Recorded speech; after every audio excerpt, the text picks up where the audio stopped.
Dad, the waitress has the same birthmark as the one in Mom's photo. The millionaire turned pale. Before we begin, just know, no matter where you are in the world, I'm glad you're here. The grandfather clock in the foyer chimed midnight, its resonant tones echoing through the empty corridors of the sprawling Seattle mansion. Nathan Morgan stood at his bedroom window, watching raindrops race down the glass like tears he couldn't shed anymore. 10 years. 10 years since the light had gone out of his world. With a deep sigh, Nathan turned to the nightstand where Catherine's photograph sat in its silver frame, her auburn hair catching the sunlight, her smile radiant, the distinctive, crescent-shaped birthmark visible just below her collarbone. His fingers traced the edge of the frame, a ritual he performed every night before sleep claimed him. "I still don't understand," he whispered to the empty room. "Where did you go, Catherine?" Nathan was a man who controlled everything in his life, a self-made real estate mogul whose name adorned half the skyscrapers downtown. But the one thing he couldn't command was the truth about his wife's disappearance. No body, no closure, just questions that haunted the shadows of his success.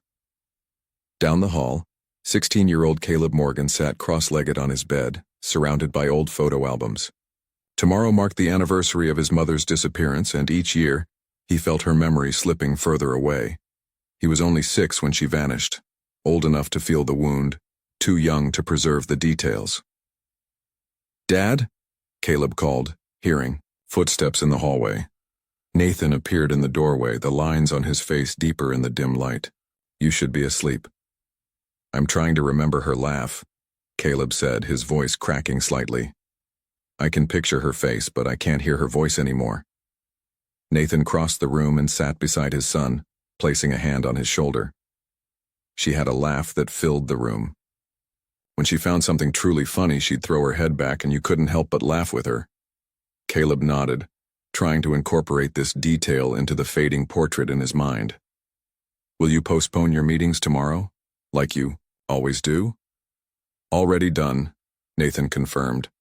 "We'll visit the lake. She loved it there." Meanwhile, nearly 100 miles away in the coastal town of Port Haven, a woman jolted awake, her heart pounding. The nightmare was always the same. Falling through darkness, screaming for someone she couldn't name. Grace Harrison pushed damp hair from her forehead and checked the time. 2:17 a.m. Early, even for her. Slipping from bed, she padded to the bathroom and splashed cold water on her face. In the mirror, a stranger's eyes stared back, familiar only because she'd seen them every day for the past decade, not because she recognized them from before.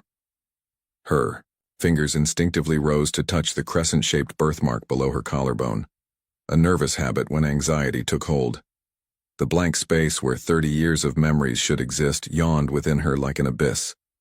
A soft knock at the bathroom door pulled Grace from her thoughts. "Mom, are you okay?" came a small voice. Grace quickly dried her face and opened the door to find her 9-year-old daughter, Emma, clutching her stuffed rabbit. "Just a bad dream, sweetheart," Grace smiled, kneeling to Emma's level. "Go back to bed." "Was it the falling dream again?" Emma asked, her intelligent eyes, so unlike Grace's own, studying her mother's face. Grace nodded, marveling as she often did at her daughter's perceptiveness. Emma was a mathematical prodigy, another mystery in Grace's life. Where did such brilliance come from? The question was added to the endless list of things Grace couldn't answer about their past. "Will you be okay for your shift tomorrow?" Emma asked, practical even in her unicorn pajamas. "Of course," Grace assured her, brushing Emma's hair back. "The Lighthouse Cafe waits for no one, especially not their most experienced waitress." As Emma returned to bed, Grace remained in the hallway of their modest rental house. Martha, her boss at the cafe and the woman who had found Grace wandering along the highway a decade ago, always said some things were better left in the past. But as another anniversary of her new life approached, Grace couldn't help wondering what or who she had left behind. She touched her birthmark again, a celestial signature on her skin. Sometimes it felt like the only real connection to whoever she was before the blank slate, before Martha discovered her with nothing but the clothes on her back and a life growing inside her. Tomorrow would be another day of serving coffee to fishermen and tourists, of helping Emma with advanced algebra problems she herself could barely comprehend, of living a life assembled from scratch. But tonight, as rain pattered against the windows of Port Haven, the shadow of loss hung over two households connected by a mystery neither could yet comprehend. "Dad, you promised this would be our weekend," Caleb said, staring out the car window as Seattle's skyline receded behind them. The disappointment in his voice was unmistakable. Nathan gripped the steering wheel tighter. "It still is. I just need 2 hours in Port Haven to review the resort site. Then it's just you and me fishing at the cabin." The Morgan Industries luxury resort project had been in planning for months, but Nathan had only agreed to visit Port Haven today because his business partner, Victor Reynolds, had been relentless. Nathan hated working on the anniversary weekend, but perhaps the distraction would do them both good. Caleb sighed, plugging in his earbuds. Whatever. The coastal town of Port Haven appeared on the horizon, its lighthouse standing sentinel over weathered buildings and fishing boats. Nathan felt a strange tightness in his chest as they entered the town limits. "We'll grab lunch first," Nathan offered as a peace offering. The development plans mention a popular spot called the Lighthouse Cafe. The cafe was busy when they arrived, filled with locals and weekend tourists. A bell chimed as they entered, and a gray-haired woman at the counter nodded toward an empty booth by the window. "Someone will be right with you," she called. Nathan spread his documents across the table, trying to focus on work rather than memories. Caleb slouched in his seat, scrolling through his phone. "Here are some menus," a gentle voice said.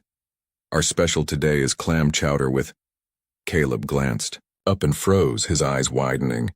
He stared at their waitress, a woman with auburn hair pulled back in a simple ponytail, a kind smile and tired eyes. Something about her made him sit up straight. "Sorry," the waitress, Grace according to her nameplate, said. "Did I interrupt? Something important?" "No, we're just—" Nathan began without looking up. Caleb suddenly tugged his father's sleeve with unexpected urgency.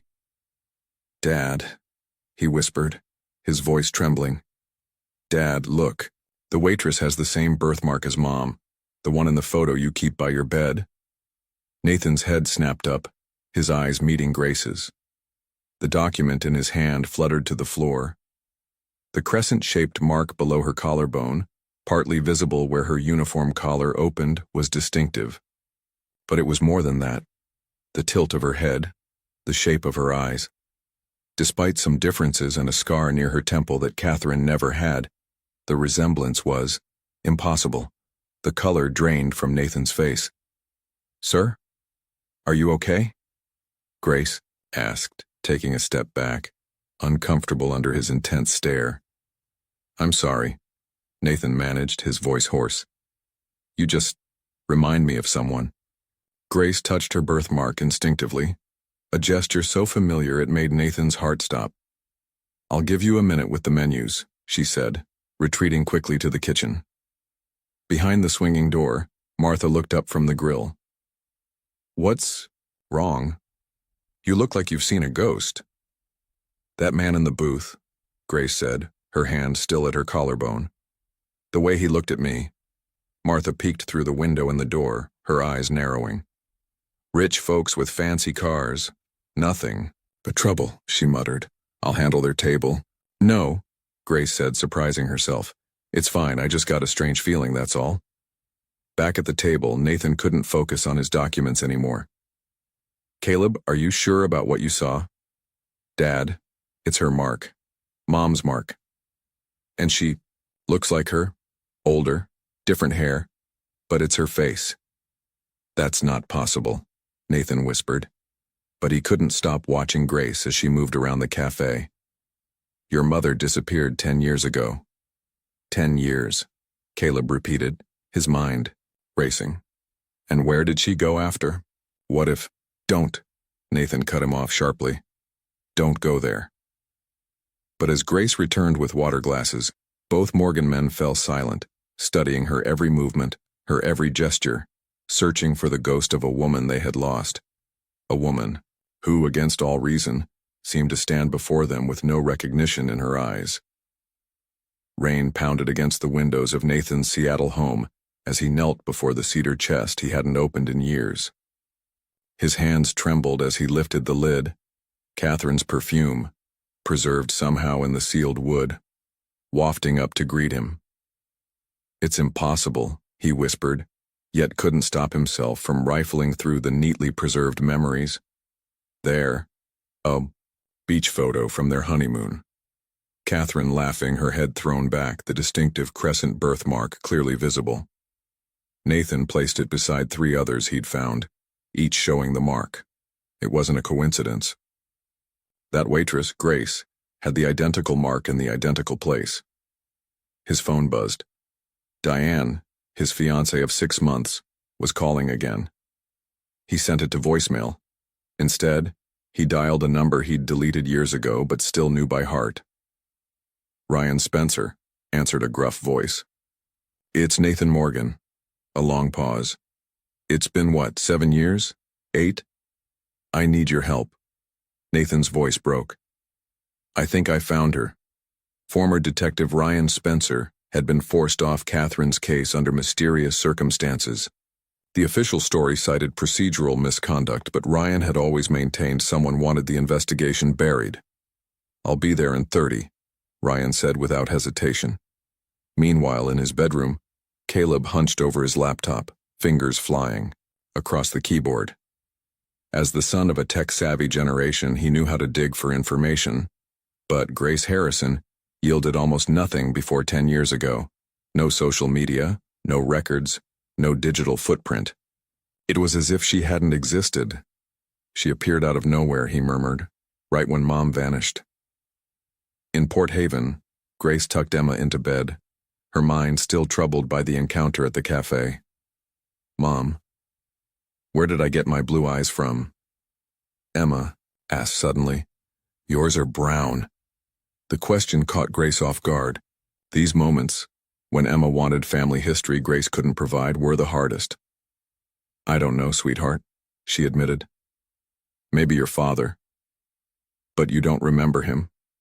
"No." Grace touched her birthmark absently. "I wish I could tell you more about our family medical history, our ancestors."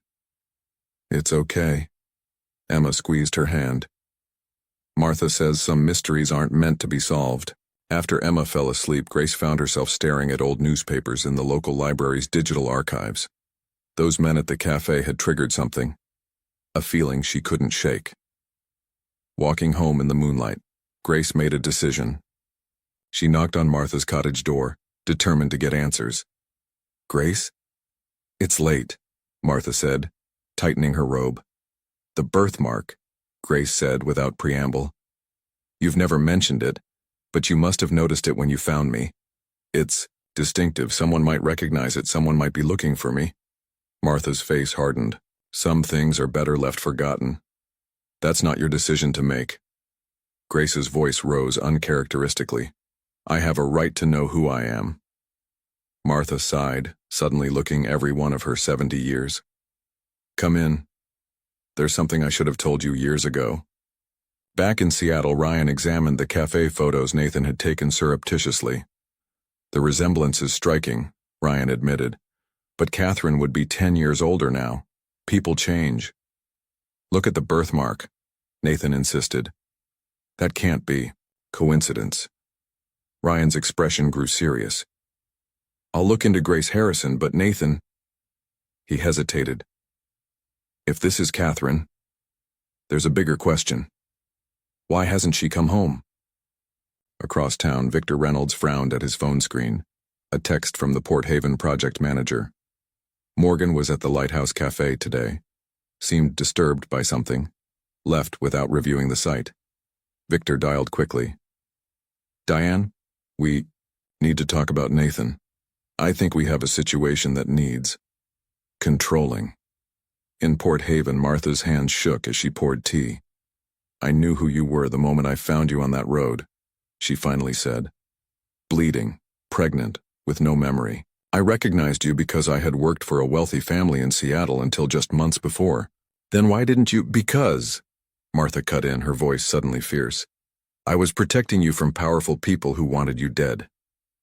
Ryan Spencer sat in his car outside Port Haven Hospital, rain drumming on the roof as he reviewed his notes.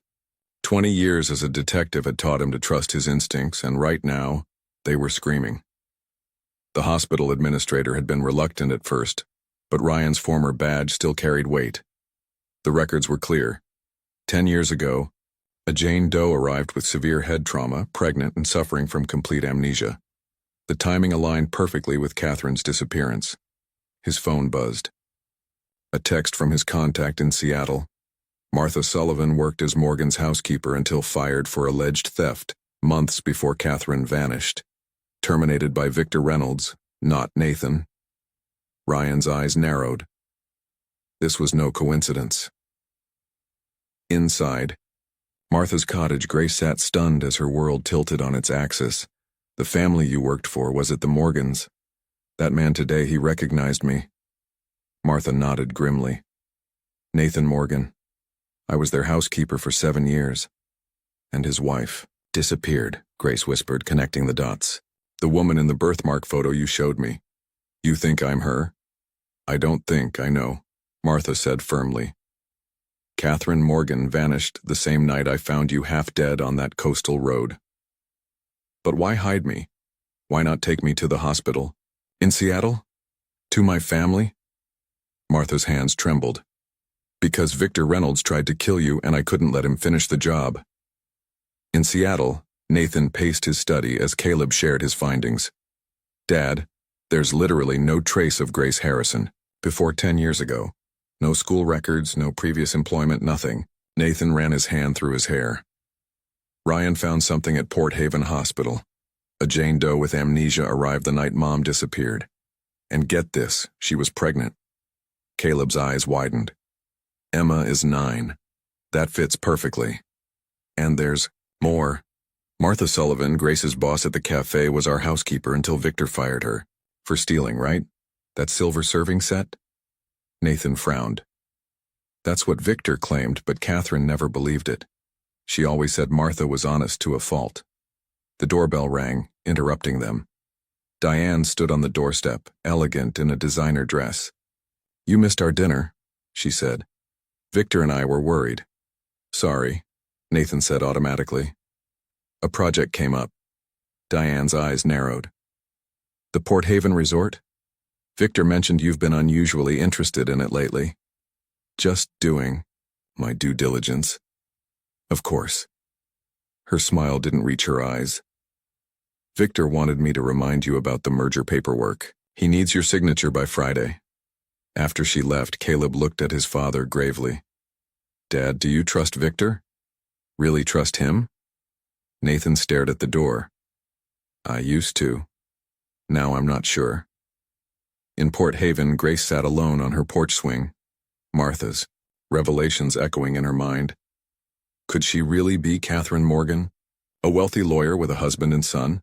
Not the struggling single mother she'd believed herself to be? Mom? Emma appeared in the doorway, rubbing her eyes. Can't sleep? Grace patted the swing beside her. Just thinking, sweetheart. About that man at the cafe? I saw how he looked at you. Grace smiled sadly. Sometimes Emma seemed far older than 9. Martha told me something tonight about my past, about who I might have been before. Emma's eyes lit up. Really? Like what? Grace hesitated. How could she explain this to her daughter? I need to figure it out first. But I promise, whatever happens, you and I will always be together. Emma leaned against her. I know, Mom. As Emma drifted back to sleep against her shoulder, Grace stared at the stars. If she was Catherine Morgan, then everything she knew about herself was a lie. And if Victor Reynolds had tried to kill her once, would he try again? In Seattle, Ryan examined Catherine's case file, the real one, not the sanitized version released, to the public. He'd kept a copy despite orders to destroy it. One detail had always bothered him. Catherine's car was found abandoned on a coastal road not far from Port Haven, but the extensive search never found a body. There had been blood in the car, but not enough to indicate a fatal injury. and now he knew why. Catherine Morgan had survived, lost her memory, and for 10 years had been living as Grace Harrison, protected by a housekeeper who'd seen something she shouldn't have, and who'd recognized Catherine on that fateful night. The question was, what had Catherine discovered that was worth killing for? Nathan's heart hammered as he pulled into the Lighthouse Cafe parking lot for the second time that week. In his briefcase was Catherine's favorite book, a worn copy of To the Lighthouse, with her notes in the margins. It wasn't just a memory trigger. It was a test. "You don't have to do this," Ryan cautioned over the phone. "I'm still gathering evidence." "I need to know," Nathan replied simply, ending the call. Inside, the cafe was quieter today. Nathan chose a booth with clear sightlines to the kitchen and placed the book prominently on the table. When Grace approached with a menu, he watched her eyes. "Welcome back," she said, her smile professional but guarded. "Just you today?" "My son's at his summer program," Nathan replied, studying her face. Did she look more like Catherine in this light? "I'd love some coffee while I decide." As Grace poured, her gaze flickered to the book. She paused, her hand rising unconsciously to her birthmark. "Good book?" she asked, her voice slightly strained. "My wife's favorite," Nathan said carefully. She used to read it aloud. Something flashed in Grace's eyes, confusion, perhaps pain. She set the coffee pot down with a trembling hand. "Are you all right?" Nathan asked. "Just a headache," Grace murmured. "I'll get your coffee." In the kitchen, Grace pressed her palms against her temples. Behind her closed eyes, a fleeting image formed, herself sitting in a window seat, reading aloud to a small boy with dark hair. The vision was so vivid yet vanished as quickly as it came. "You okay?" Martha asked sharply. "He's back, isn't he?" Grace nodded. "There's something about him, Martha, when I saw that book." Martha's expression hardened. "Stay away from him. Please." That night? Grace's nightmares intensified. In her dreams, she heard a child calling Mommy and saw flashes of documents, numbers, and a man's angry face. She woke gasping, tears streaming down her cheeks. "Mom?" Emma stood in the doorway, clutching her stuffed rabbit. "You were screaming." Grace wiped her eyes. "Just a bad dream." Emma climbed onto the bed. "Was it about your past? The things Martha told you?" "Maybe," Grace whispered, holding her daughter close. "I don't know why. I can't remember. My math teacher says our brains protect us sometimes," Emma said wisely. "Maybe yours is protecting you." In Seattle, Nathan unlocked the hidden safe in his office floor, a security feature Catherine had insisted on. Inside were backup copies of company records Catherine had maintained privately. As chief legal officer for Morgan Developments, Catherine had been meticulous. Nathan had never fully reviewed these files after her disappearance. The grief had been too overwhelming. Now, he methodically examined the documents. Most were routine contracts, but one folder was marked simply with a red question mark. Inside, Nathan found financial records Catherine had flagged with sticky notes expressing concerns about offshore transfers. Nathan's blood ran cold as he recognized the account numbers. They matched holdings Victor had assured him were legitimate. Tax havens. Catherine's notes suggested otherwise. Possible money laundering. Need to confirm source of funds before confronting V. His phone rang. Caleb. "Dad, I enrolled in a summer math program in Port Haven." "You did what?" "It's the Anderson Institute program, very prestigious." Caleb's tone was too innocent. "And guess who's in it? Emma Harrison, Grace's daughter." Nathan sighed. "Caleb, we can't just invade their lives based on a hunch. It's more than a hunch, and you know it. Emma's a math prodigy, Dad. Just like Catherine," Nathan finished quietly. Catherine's mathematical gift had been exceptional. She'd nearly pursued a career in mathematics before choosing law. After hanging up, Nathan stared at Catherine's notes again. What if her disappearance wasn't an accident but connected to what she'd discovered about the company's finances? In Port Haven, Grace sat on the beach at dawn, watching waves crash against the shore. The nightmares left her exhausted but strangely alert, as if her mind was fighting to wake from a longer sleep. The book in the cafe, Nathan Morgan's intense gaze, Martha's revelations, the flashes of memory, all pieces of a puzzle she wasn't sure she wanted to complete. If she was Catherine Morgan, what did that mean for her life as Grace? For Emma? As the sun rose over the water, Grace made a decision. She would find the truth, whatever it cost. She owed it to the woman she might have been, and to the daughter who deserved to know her true heritage. What she didn't know was that forces were already converging, bringing the past rushing toward her with the inevitability of the tide. "You look absolutely stunning," Diane purred, adjusting Nathan's bow tie in the mirror. The charity gala had transformed the Seattle Art Museum into a glittering wonderland of wealth and influence. "Tonight's the perfect night to announce our engagement." Nathan stiffened. "We didn't discuss making an announcement." Diane's smile remained fixed, but her eyes hardened. "We've been engaged for 6 months, Nathan. People are starting to talk." "I'm not ready," he said firmly, thoughts of Grace, of Catherine, consuming his mind. "It's been 10 years, Diane said, her voice softening with practiced sympathy. "Catherine would want you to move on." Nathan wondered if that were true. He wondered more whether Catherine was truly gone at all. Throughout the evening, he moved, mechanically through conversations with Seattle's elite, nodding at appropriate moments while his mind drifted to Port Haven. Victor appeared at his elbow during a rare moment alone. "You seem distracted," Victor observed, handing him a scotch. "The Port Haven project?" Among other things. Victor studied him carefully. "I spoke with Diane. She's concerned about you." "I'm fine," Nathan replied, more sharply than intended. "Good, good. By the way, those old financial records you mentioned reviewing, completely unnecessary. We restructured all those accounts years ago." Nathan's instincts flared. He hadn't told Victor which records he was examining. "Just being thorough," he said casually. "Catherine always emphasized complete documentation." Victor's expression flickered at Catherine's name. "Indeed she did. Excuse me, I see the mayor." Watching him walk away, Nathan felt a chill. In 15 years of friendship and business partnership, had he ever truly known Victor Reynolds? Meanwhile, in Port Haven, Caleb Morgan arrived at the Anderson Institute's summer mathematics program with a mission that had nothing to do with equations. The prestigious program accepted only 20 students nationwide, and Emma Harrison was among them. Finding her was easy.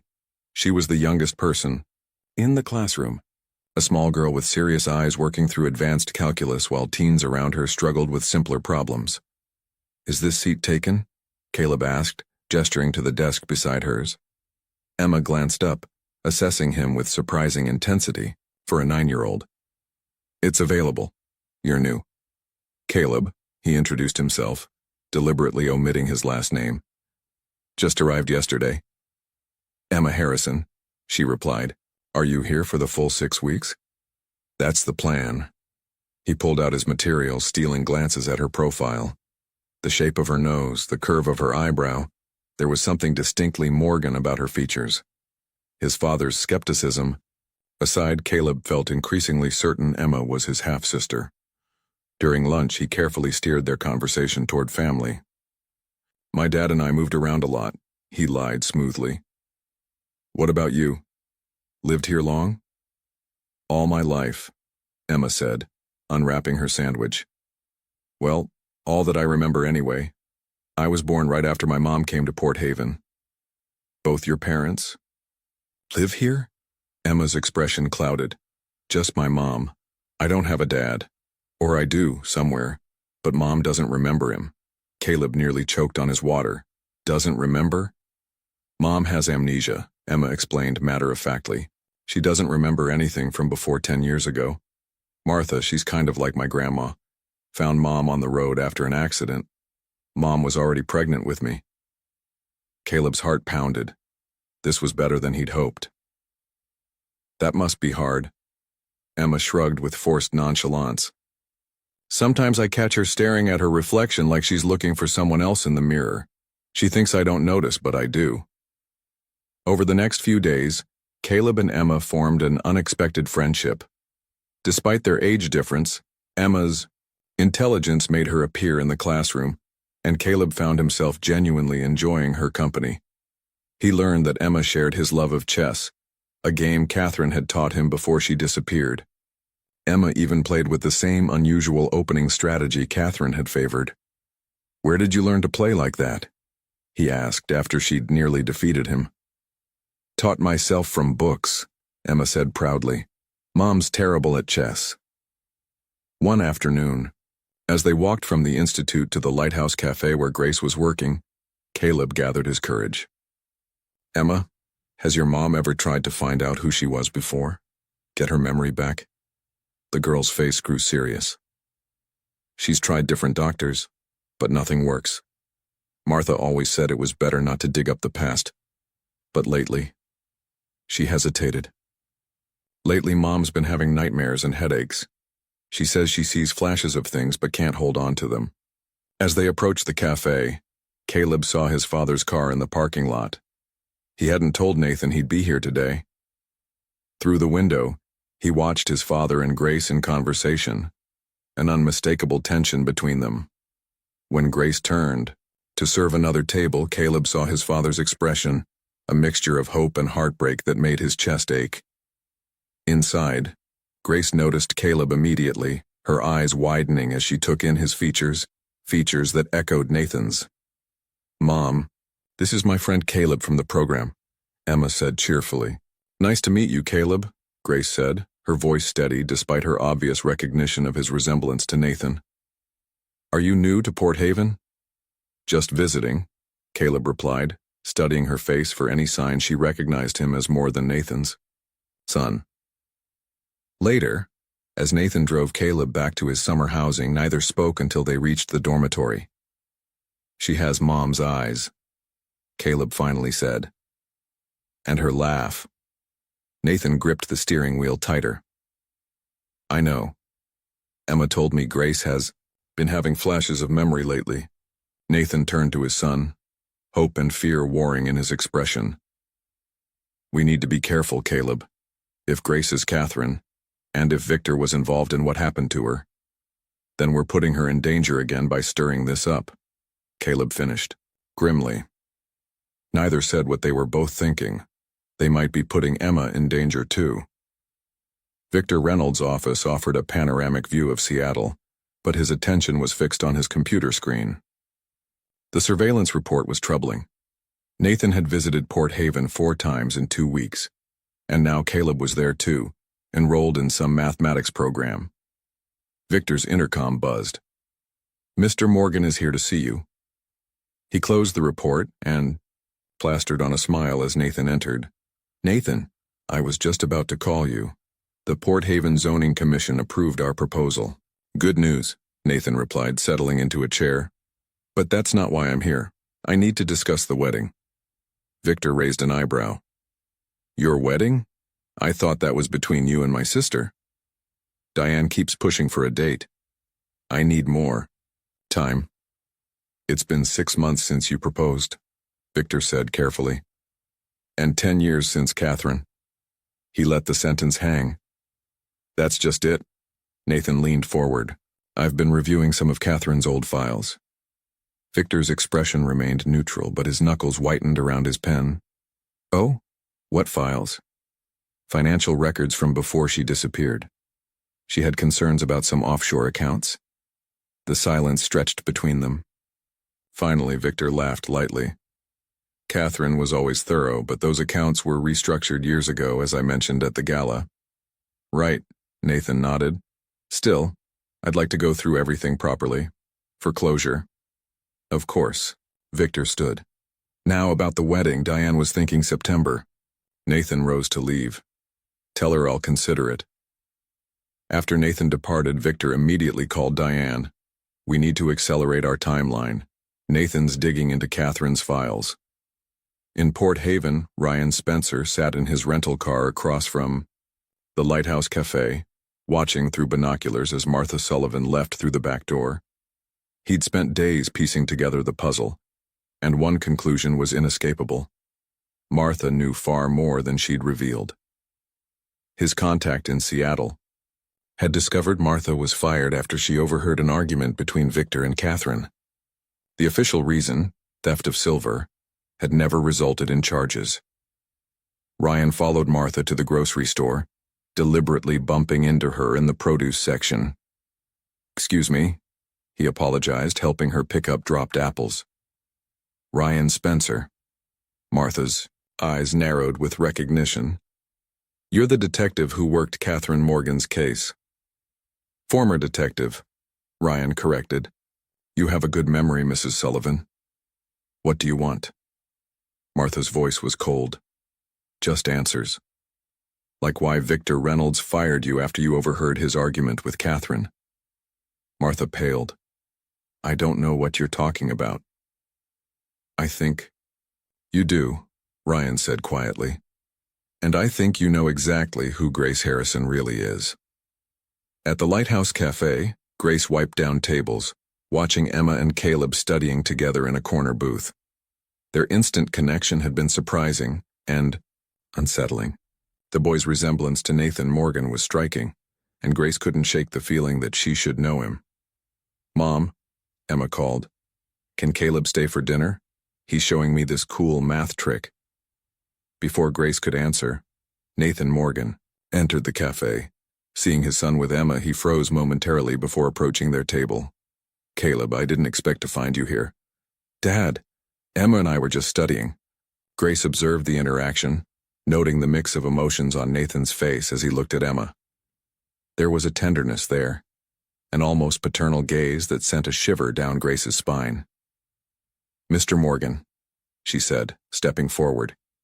"Your son and Emma have become quite the friends." Nathan's eyes met hers. "They do seem to get along well, almost like they're family." The word hung in the air between them. Grace touched her birthmark unconsciously. "Dad?" Caleb interjected. "Can Emma come sailing with us on Saturday?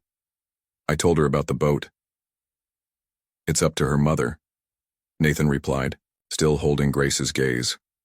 Martha burst through the cafe door, her face flushed. When she saw Nathan with Grace and the children, she stopped abruptly. "Grace, I need to speak with you," she said urgently. "Now." In the kitchen, Martha gripped Grace's arms. "That detective, Ryan Spencer, he's in town asking questions about you, about me, about that night." "What did you tell him?" "Nothing. But he knows, Grace. He knows Victor Reynolds is dangerous and was responsible for what happened to Catherine." "Morgan," Martha's voice broke. "And now the Morgans are here, getting close to Emma. Don't you see the pattern?" Grace stared through the kitchen window at Nathan and the children. Was Martha right? Was this all an elaborate setup to finish what Victor had started 10 years ago? Or was she finally on the verge of discovering her true identity and putting her daughter in terrible danger in the process? "Just trust me," Caleb whispered to Emma as they slipped away from the mathematics building during lunch break. "We need to talk somewhere private." Emma followed him to a secluded bench overlooking the harbor. For a 9-year-old, she had remarkable poise, but today her eyes betrayed anxiety. "You've been acting weird since yesterday," she said. "Ever since your dad came to the cafe." Caleb took a deep breath. "Emma, I need to ask you something important. Does your mom have anything from before, when Martha found her?" Emma hesitated. "Why do you want to know?" "Please, it's important. She has a silver pen," Emma finally said. "Mom says it was in her pocket when Martha found her. She keeps it in her jewelry box. Says it's her most prized possession because it's the only thing she has from before." "Does it have initials on it?" Caleb asked, his heart racing. Emma nodded. "KM. Mom doesn't know what they stand for. She thought maybe it was her real initials, but her name starts with G." Caleb struggled to keep his expression neutral. "KM, Catherine. Morgan. The pen had to be the one his grandfather had given his mother for her law school graduation. He'd seen it in photographs. "Emma, I need to see that pen." "Why?" Her eyes narrowed with sudden suspicion. "What aren't you telling me, Caleb?" He hesitated, torn between the truth and protecting her. "I think I might know who your mom was." Before the accident. Meanwhile, in Seattle, Nathan knelt before Catherine's antique jewelry box. Over the years, he'd looked through it countless times, but always focused on the visible items.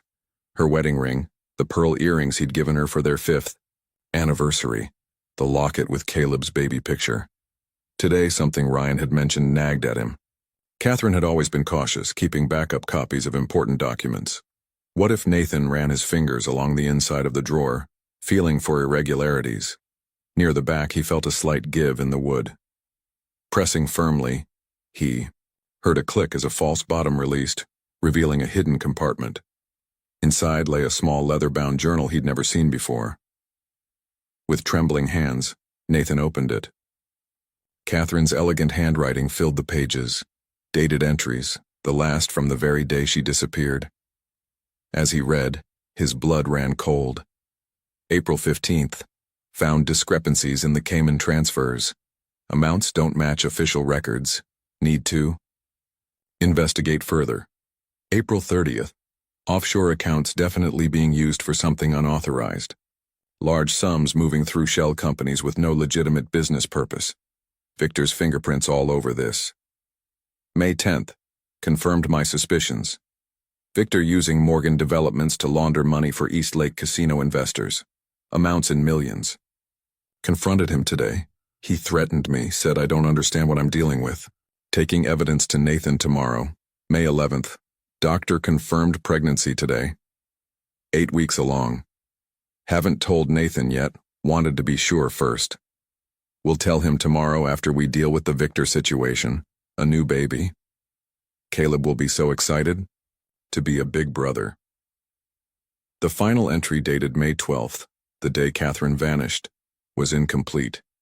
Meeting Victor at office tonight. He claims he can explain everything. Taking copies of all documents just in. The entry ended abruptly. Nathan sat back, overwhelmed. Catherine had discovered money laundering within their company.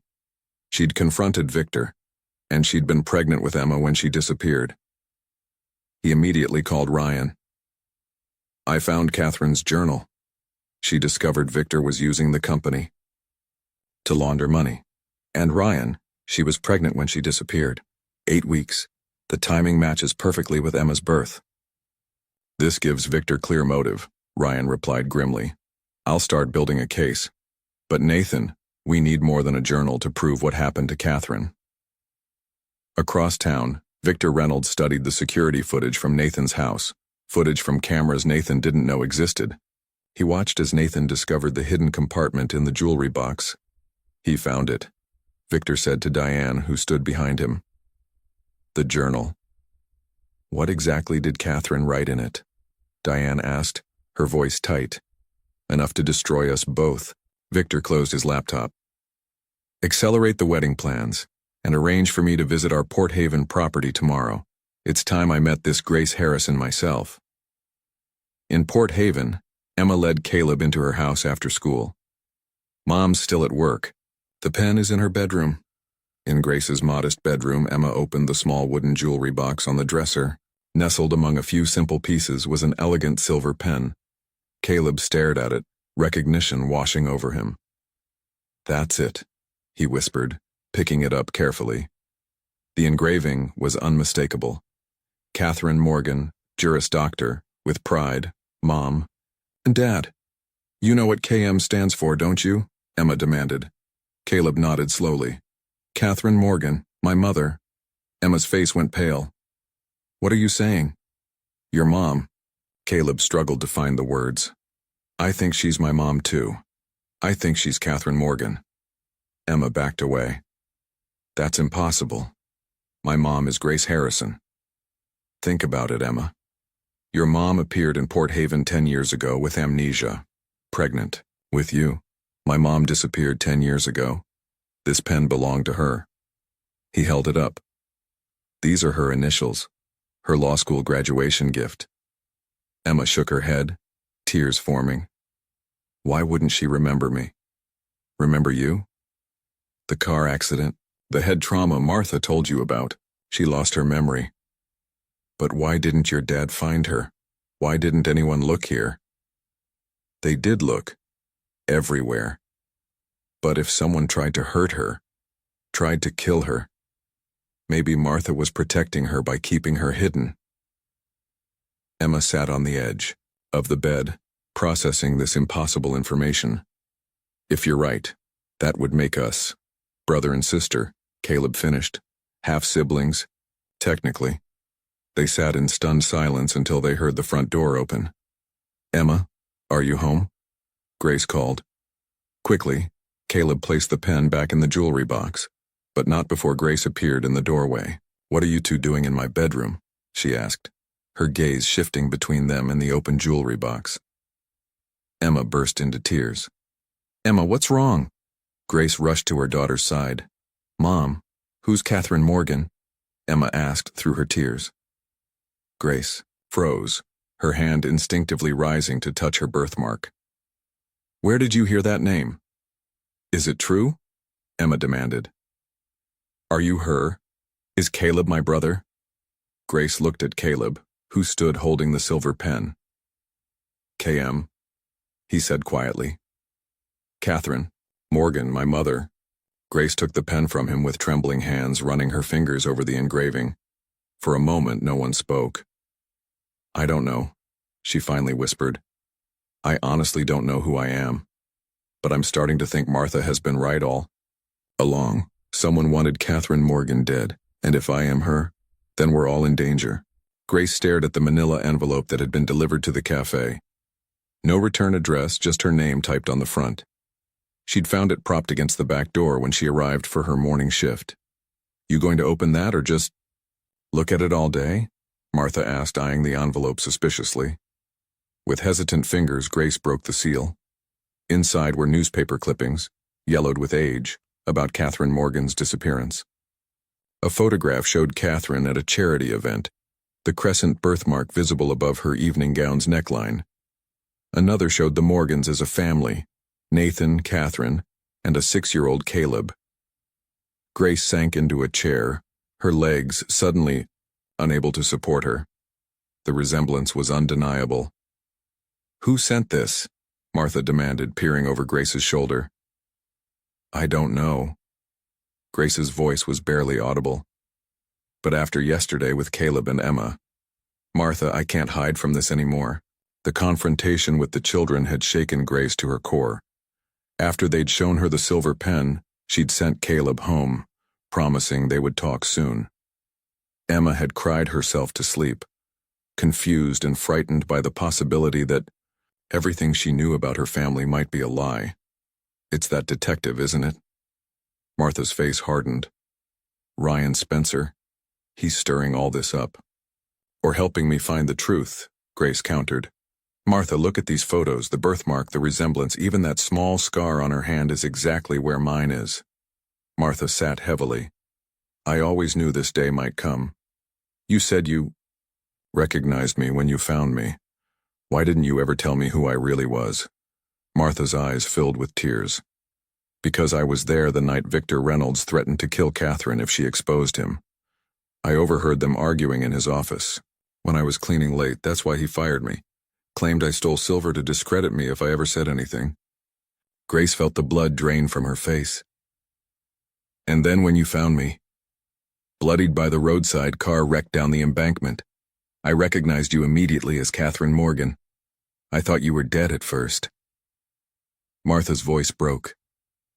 When I realized you were breathing but had no memory, I made a choice. I couldn't take you to a hospital. Victor would have found you there. So I brought you to my cousins in Port Haven. When we discovered you were pregnant, I helped you build a new life as Grace Harrison. Grace closed her eyes, absorbing this, confirmation of what she'd begun to suspect. You were protecting me. And Emma, once she was born, Martha added fiercely. Victor Reynolds is a powerful man with dangerous connections. If he'd known you survived. The cafe door chimed and Emma burst in, her face alight with excitement. "Mom, you'll never believe what Caleb told me about his family. His dad, Mr. Morgan, owns this huge company and they have a house with an actual library in it and—" She stopped, noticing the tense atmosphere and the photographs spread across the table. Grace quickly gathered the clippings. "Sounds like you had a good day with Caleb, Mom." Emma approached cautiously. "Have you been thinking about what we showed you yesterday? About the pen and Catherine Morgan?" Grace exchanged a glance with Martha. "Yes, sweetheart, I have. Caleb says his dad, Mr. Morgan, found some kind of journal that proves someone tried to hurt his mom. He says his dad wants to talk to you." Grace felt a chill. "When did Caleb tell you this?" "Just now." They're both outside in their car. Grace rushed to the window. Sure enough, Nathan's sleek black car was parked. Across the street, Nathan and Caleb visible inside. "They've been waiting for me to tell you they're here," Emma explained. "Caleb was worried you'd run away if they just came in." Martha gripped Grace's arm. "Don't go out there, we don't know if we can trust them." Grace gently removed Martha's hand. "If I am Catherine Morgan, then that's my son out there, and Nathan, he would be my husband." "And if Victor Reynolds put them up to this?" Martha countered. "If this is a trap?" Grace touched her birthmark, a habit she now realized might have belonged to Catherine. "I had another memory flash last night. Stronger than before, I was arguing with a man in an office. He was threatening me. Then later, driving on a mountain road, headlights appearing in my rearview mirror, getting closer and closer." Martha's face paled. "Victor ran you off the road that night?" Grace nodded slowly. "I think he did. And I think it's time I stopped hiding." Taking a deep breath, Grace walked to the door, Emma's small hand clutched in hers. As they stepped outside, Nathan and Caleb emerged from their car. The four of them stood on the sidewalk, an incomplete family separated by a decade of loss and deception, each searching the other's faces for answers. "Grace," Nathan finally said, his voice thick with emotion, "we need to talk." "Yes," she agreed. "I think we do." They settled at a quiet table behind the cafe, away from curious eyes. Nathan placed Catherine's journal on the table, along with several photographs. "Caleb told me about the pen," he began. "And I found this. Catherine's hidden journal. The last entry was written the day she disappeared." Grace stared at the journal, not touching it. "What does it say?" "That Catherine discovered Victor Reynolds, my business partner, was using our company to launder money. She confronted him, and he threatened her." Nathan swallowed hard. "The last entry mentions meeting Victor the night she vanished, and—" "There's more?" Caleb added, looking between Grace and Emma. "Mom, Catherine, wrote that she had just found out she was pregnant, 8 weeks along." Emma's eyes widened. "That would be me." Grace ran her fingers over the journal, then looked up at Nathan. "I've been having memory flashes, arguments with a man, documents with numbers being run off a road, and sometimes a little boy calling for his mother." Caleb's eyes filled with tears. "That could be me. I called for you for years after you disappeared." Grace reached out tentatively, touching Caleb's hand. "I wish I could remember you clearly." "The doctor said the amnesia might be partly psychological," Nathan explained gently. "A protective response to trauma." "So what happens now?" Grace asked, looking from Nathan to the children. "If I am Catherine, and I'm starting to believe I am, what does that mean for all of us?" Before Nathan could answer, a sleek black SUV pulled up in front of the cafe. Victor Reynolds stepped out, his smile predatory as he spotted them through the window. "That's him," Grace whispered, her face draining of color. "That's the man from my memory, the one who threatened me in the office." Nathan's expression hardened. "Stay here. I'll handle Victor." But as Nathan rose, Ryan Spencer appeared from around the corner, 2 police officers at his side. "Right on time," Ryan said grimly, watching Victor approach. "Let's see how he explains himself now." Victor Reynolds' smile never reached his eyes as he pushed open the cafe door. his expensive suit out of place among the coastal town's casual atmosphere. Following close behind was Diane, her high heels clicking sharply on the wooden floor. "Nathan!" "What a coincidence," Victor called, his tone jovial, but his gaze calculating. "When I heard you were in Port Haven again, I thought we might discuss the resort project over lunch." Nathan stepped protectively in front of Grace and the children. "No coincidence, Victor. You've been tracking my movements." Victor's smile faltered momentarily. "Don't be paranoid. Diane and I were simply—" His words died as his gaze fell on Grace. The color drained from his face. "Catherine?" he whispered, genuine shock replacing his practiced charm. Diane gripped Victor's arm, her perfectly manicured nails digging into his sleeve. "That's impossible." "Is it?" Nathan challenged. "Because we have evidence suggesting otherwise." Victor recovered quickly, his expression shifting to one of sympathy. "Nathan, I can see the resemblance is remarkable, but this desperation, it's concerning. This woman is clearly taking advantage of your grief." "Her name is Grace Harrison," Nathan said calmly. "She appeared in Port Haven 10 years ago with severe head trauma, amnesia, and pregnant with a daughter who's now 9 years old. The timing aligns perfectly with Catherine's disappearance." Victor shook his head sadly. "Many women go missing, Nathan, and many single mothers seek financial security. This could be an elaborate scam." Emma, who had been clutching Grace's hand, suddenly stepped forward. "My mom isn't a scammer. She's worked double shifts at this cafe my whole life to take care of me." Victor's gaze hardened as he looked at Emma, noticing for the first time her resemblance to Nathan. Diane's hand tightened even further on his arm, her knuckles white. "If you'll excuse us," Victor said stiffly. "This is obviously a private matter. We should stay right where you are." Ryan Spencer appeared in the doorway, flanked by 2 uniformed officers. "Victor Reynolds, I have some questions about the night Catherine Morgan disappeared." Victor's expression shifted from surprise to calculated calm. "Former Detective Spencer, isn't it? I heard you were dismissed from the force for irregularities in your investigative methods." "I was removed from Catherine's case after getting too close to the truth," Ryan replied evenly. "A truth that involves offshore accounts, money laundering, and attempted murder." The cafe had emptied of other customers, Martha having ushered them out when Victor arrived. Now she stood behind the counter, her face grim as she watched the confrontation unfold. "This is absurd," Diane interjected, her voice brittle. "You have no evidence of any wrongdoing." "Actually," Nathan said, placing Catherine's journal on the table between them. "We do?" Victor stared at the journal, recognition flickering in his eyes. "Catherine's diary? That proves nothing except she had an active imagination." "It proves she discovered your money laundering operation," Nathan countered, "and that she confronted you about it the day before she disappeared." "And I have Martha Sullivan's sworn statement," Ryan added, "that she overheard you threatening Catherine, which is why you fired her on false theft charges." Victor's facade of calm began to crack. The word of a disgraced detective and a thieving housekeeper? Hardly compelling evidence. Grace, who had been silent, suddenly stepped forward. "What about my word?"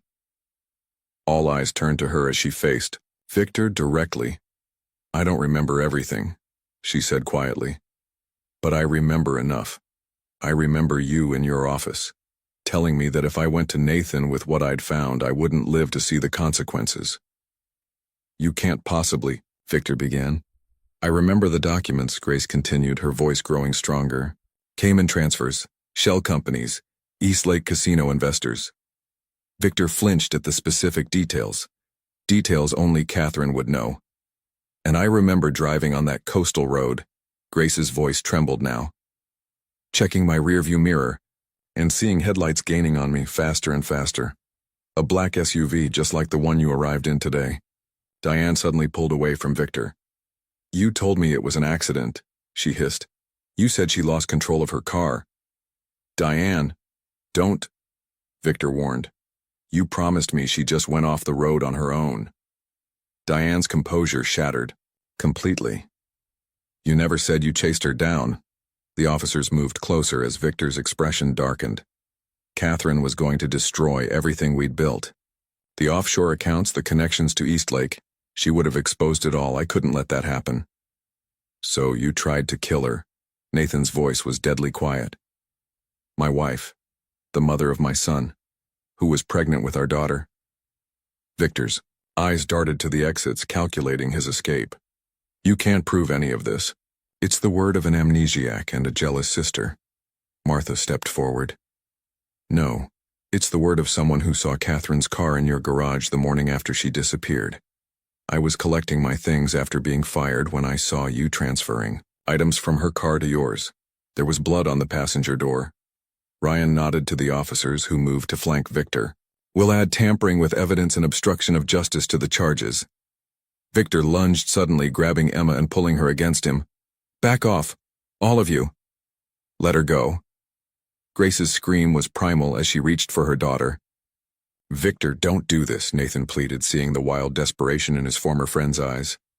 I'm walking out of here, Victor snarled, and this little girl is my insurance. Emma, terrified but remarkably composed, looked up at her captor. You tried to kill my mom. Shut up, kid. You hurt her so badly she forgot me, Emma continued, tears streaming down her face. She forgot my brother and my dad. You stole our whole family. Victor's grip loosened fractionally as confusion crossed his face. In that moment, Caleb, who had been inching around behind them, brought a serving tray down hard on Victor's head. Victor stumbled, releasing Emma, who ran to Grace's arms. The officers rushed forward, subduing Victor as he tried to recover. Diane backed toward the door. I had nothing to do with this. He told me Catherine just disappeared. Ryan gestured to the third officer waiting outside. Diane Reynolds, we have questions about your involvement in covering up your brother's crimes and your relationship with Nathan Morgan thereafter. As the officers led Victor and Diane away, the cafe fell silent. Nathan, Grace, Caleb, and Emma stood together, a family fractured by violence and deception, now facing the possibility of reunion. Emma looked up at Grace, her small face serious. Are you my mom, or are you Catherine Morgan? Grace knelt before her daughter, tears flowing freely. I'm both, sweetheart. I'm the woman who raised you and loved you every day of your life, and I'm beginning to remember being the woman who first carried you beneath her heart. She opened her arms and Caleb stepped into them hesitantly. The boy who had lost his mother at 6 was now 16, but as Grace held both children, something inside her shifted, a broken piece finding its place. Nathan watched, his own eyes wet with tears. Catherine, he whispered. Grace looked up at him, her expression a complex mixture of recognition and uncertainty. I think I'm finding my way back. The Seattle Times headline read, Business tycoon arrested, Victor Reynolds charged in. Decade-old attempted murder case. Below it, a smaller headline, Missing heiress Catherine Morgan found living as waitress with amnesia. Grace, now legally petitioning to be recognized as Catherine Grace Morgan, folded the newspaper and set it aside. The media frenzy had forced them to retreat to Nathan's lake house, away from the reporters camped outside both her Port Haven cottage and the Seattle mansion. The DNA results came back, Nathan said, entering the room with an envelope. Not that we needed them, but the prosecutor wanted everything documented. Grace took the envelope with trembling hands. The scientific confirmation of what her heart had already accepted. She was Catherine Morgan, and Emma was Nathan's biological daughter. What happens now? She asked, looking out at the tranquil lake where she'd apparently spent many summers before her memory loss. Victor and Diane are being held without bail. The charges are extensive: attempted murder, fraud, money laundering, obstruction of justice. Martha's testimony about seeing your car was crucial. Will Martha face charges for hiding me? Nathan shook his head. The prosecutor sees her as having saved your life. They're treating her as a witness, not an accomplice. From the dock outside, they could see Caleb teaching Emma to fish. The children had formed an instant bond, though the circumstances remained overwhelming for everyone. The company's reputation is in tatters, Nathan continued. I've started the process of making restitution to clients affected by Victor's schemes, but the financial damage is substantial. Grace touched her birthmark absently. And what about me? Legally, I mean. The attorneys are working on restoring your identity. It's complicated. You've been legally dead for 10 years. But with the DNA confirmation and witness testimonies, they're expediting everything. She nodded, still struggling to reconcile her two identities. I want to keep both names. Catherine Grace Morgan. Both women are part of me now. Of course, Nathan agreed softly. A medical team had been working with Grace, attempting to recover more of her memories. Progress was slow and fragmentary. A child's birthday party here, a legal argument there, flashes of her life with Nathan. But the doctors were optimistic that more would return with time. The press won't leave us alone, Grace sighed. Every outlet wants the exclusive story of the amnesiac heiress. We'll weather it together, Nathan promised, though both knew rebuilding. Their relationship would be the greatest challenge of all. Outside, Emma's laugh rang out as she reeled in her first fish, Caleb cheering beside her. For all the legal complications, financial repercussions, and medical uncertainties that sound, half-siblings finding joy together after a decade of separation, was the first true healing. Dawn light filtered through pine trees as Catherine Grace sat on the lake house porch, wrapped in a blanket against the morning chill. 3 weeks had passed since the confrontation at the cafe. 3 weeks of police interviews, medical examinations, and awkward attempts at family bonding. Caleb emerged from the house, 2 steaming mugs in hand. Couldn't sleep either. She accepted the coffee with a grateful smile. At 16, Caleb showed surprising sensitivity to the complexity of their situation. The nightmares are different now. Less frightening, but more confusing. Because you're remembering more. Fragments. Yesterday I remembered teaching you to ride a bike. You fell and scraped your knee but refused to cry. Caleb's eyes brightened. I was 5. You said Morgan men were tough but smart enough to wear knee pads next time. Their shared laugh faded into comfortable silence. Inside, Emma was still struggling. The transition from modest Port Haven life to sudden wealth and a new family identity had overwhelmed her. Yesterday she'd locked herself in her room after Nathan had casually mentioned enrolling her in a prestigious Seattle academy for gifted children. You can't just decide my future, she'd shouted through the door. You weren't there for 9 years. You don't get to be my dad now. Catherine Grace had winced at Nathan's pained expression. Later, she'd found him staring at old family photos, grief etched across his face. She'll come around, she'd offered, though uncertainly. It's not just Emma, Nathan had admitted. It's you too. You look at me sometimes like I'm a stranger. In many ways you are, she'd replied gently. The woman who loved you is still finding her way back through the fog. Now, as she sat with Caleb, Catherine Grace reflected on the strange limbo they inhabited. She wasn't fully Catherine again, might never be. But she was no longer just Grace either. The screen door creaked as Emma emerged, eyes puffy from crying. Hey, Bug, Catherine Grace said, using their old private nickname. Emma curled beside her on the porch swing. I'm sorry for yelling yesterday. You're allowed to be upset. Everything's changing so fast. Caleb showed me pictures of the house in Seattle. It's like a castle. Emma's voice held equal parts awe and apprehension. Will I have to act different there, talk different? Before Catherine Grace could answer, Nathan appeared with a chessboard. I thought maybe. He gestured awkwardly. To everyone's surprise, Emma sat up. I know how to play. She's actually really good, Caleb added encouragingly. Nathan set up the board between them. Emma made her opening move, the exact unusual strategy Catherine had taught Caleb years ago. Catherine Grace watched Nathan's eyes widen in recognition. Some things, it seemed, had been passed from mother to daughter without either of them knowing.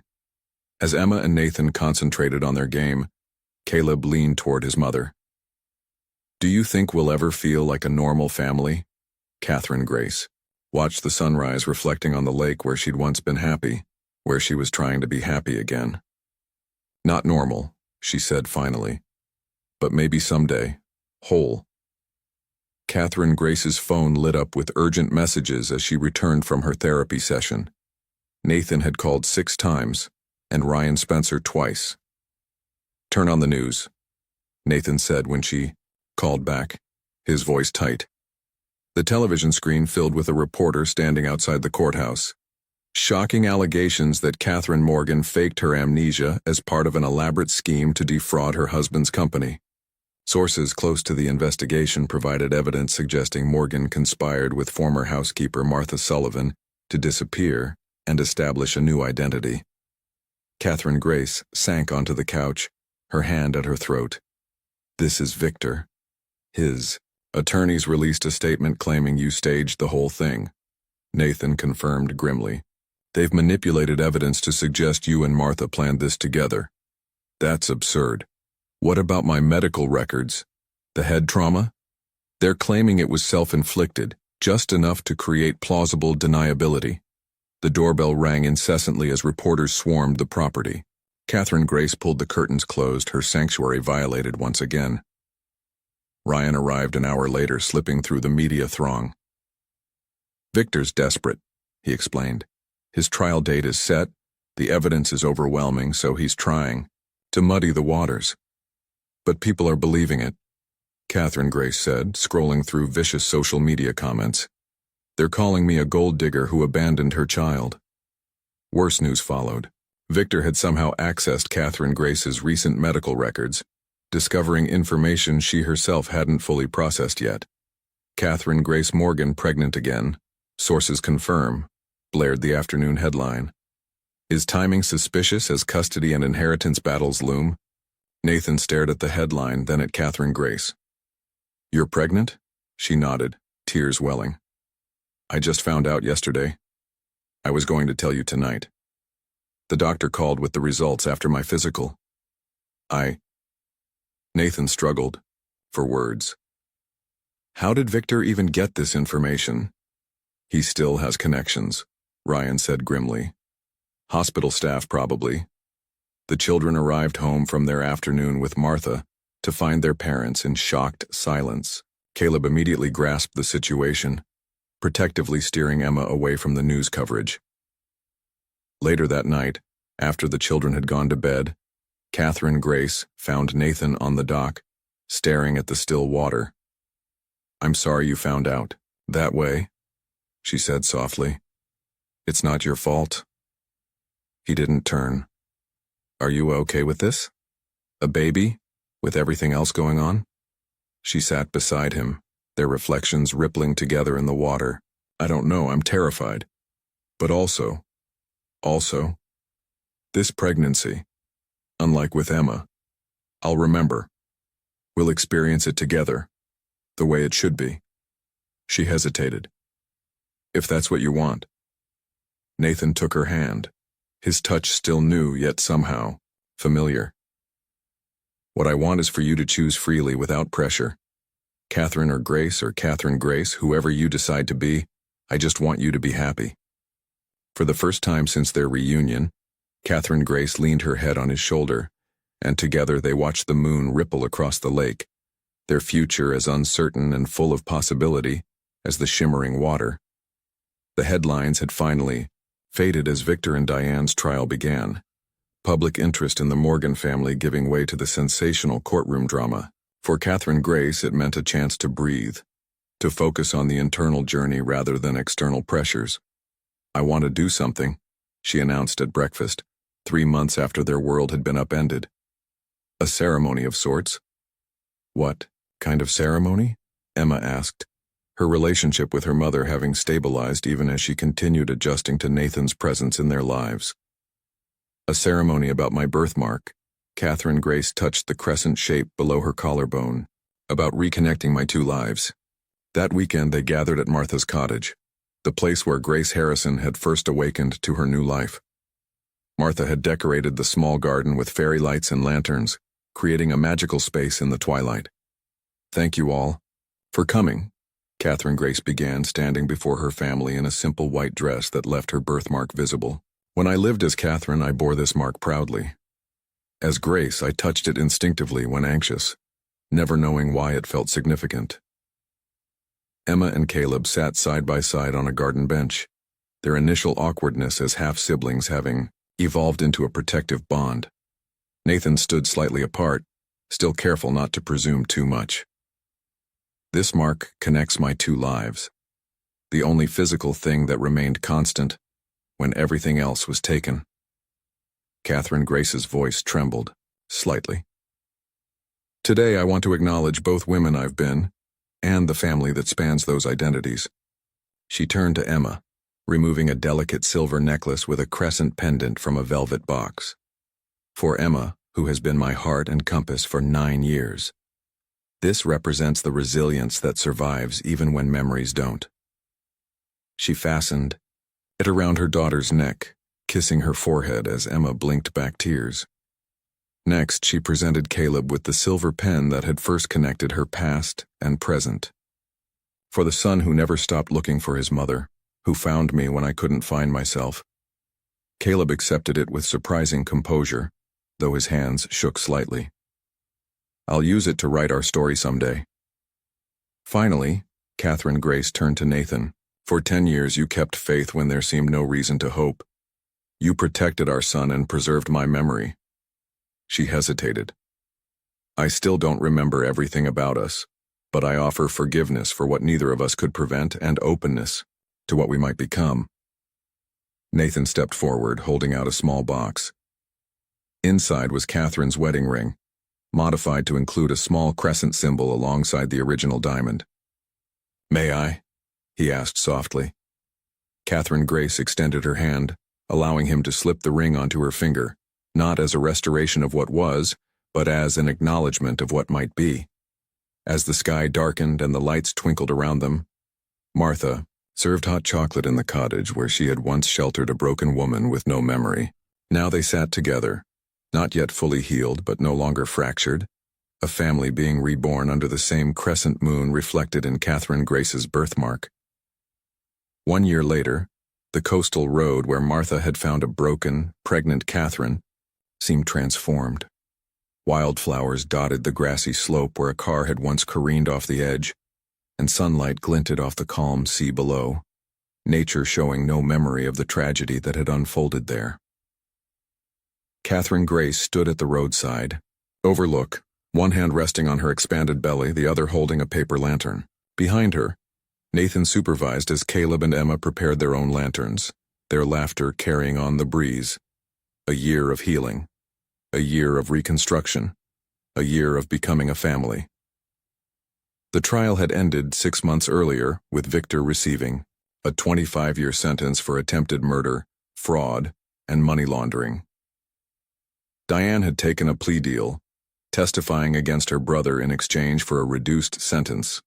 The truth had finally been acknowledged in the courts, allowing the Morgans to focus on their more personal journey of reconciliation. Ready? Nathan asked, approaching with his own lantern. Catherine Grace nodded, smiling at her family gathered around her. Emma, now 10, had blossomed in the past year, initially resistant to their new life in Seattle but gradually finding her place, especially after Nathan converted the mansion's east wing into a mathematics studio for her. Caleb, 17 and newly accepted to Columbia University, had grown from a boy seeking his lost mother into a young man with remarkable empathy. He'd become protective of his half-sister and patient with Catherine Grace's continuing memory gaps. Before we release the lanterns, Catherine Grace said, I want to thank you all for this past year. It hasn't been easy, but we've found our way through together. Morgan Developments had been renamed the Morgan Harrison Foundation, now focusing on affordable housing projects and funding amnesia research. Catherine Grace worked part-time as an advocate for trauma survivors, her unique perspective offering hope to others with fractured lives. Nathan had stepped back from daily business operations, prioritizing the family he'd thought lost forever. His relationship with Catherine Grace had evolved slowly, not a resumption of their previous marriage, but the careful creation of something new, built on shared history and fresh discoveries. Samuel is kicking, Catherine Grace laughed, placing Nathan's hand on her belly.